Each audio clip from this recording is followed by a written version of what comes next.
Vous pouvez parler 1000 fois à nos chefs d'État, vous pouvez leur donner des instructions 1000 fois, mais ça ne changera rien dans la tête des populations africaines ici, dans l'esprit des populations africaines ici. L'idée est que nous voulons redevenir des hommes libres.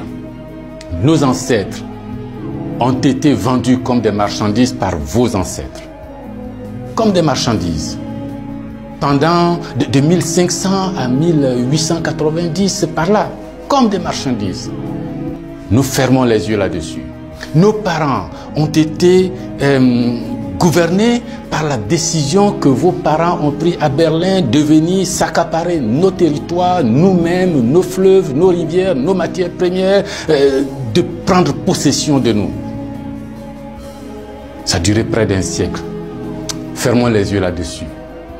Vos prédécesseurs ont considéré que nos chefs d'État devraient être juste des délégués pour eux, pour nous maintenir ici.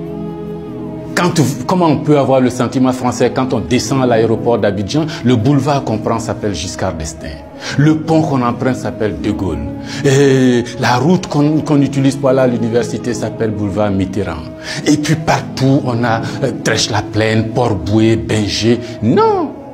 Ce que la nouvelle génération veut, ce que nous voulons, c'est l'autodétermination. Que nos chefs d'État nous rendent compte ici, qu'ils ne soient pas obligés d'aller vous rendre compte pour se donner une certaine légitimité, comme Macron est d'accord avec moi, comme Chirac est d'accord avec moi, comme le chef d'État français est d'accord avec moi. Donc ici, vous allez faire ce que je dis parce que sinon vous allez avoir des problèmes. Monsieur le Président, tant que ça durera comme ça, les gens ici auront le sentiment que l'État français est complice de leur brimade, de leur pauvreté, de leur chômage.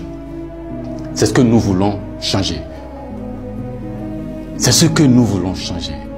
Renvoyer Kako Noboko, renvoyer Kemi Seba, renvoyer Nathalie Yamb, contester les propos de Salif Keïta ou je ne sais qui d'autre, ça ne changera rien.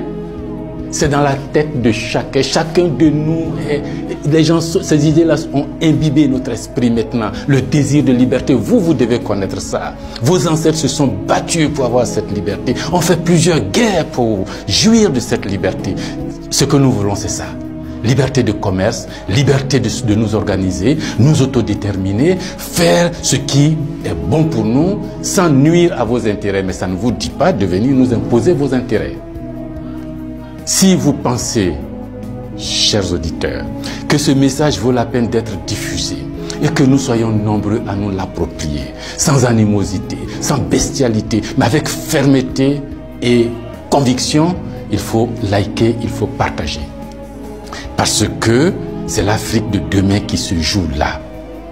Nous ne voulons plus être des marchandises, nous ne voulons plus être sous la tutelle de quelqu'un, nous voulons redevenir des hommes libres.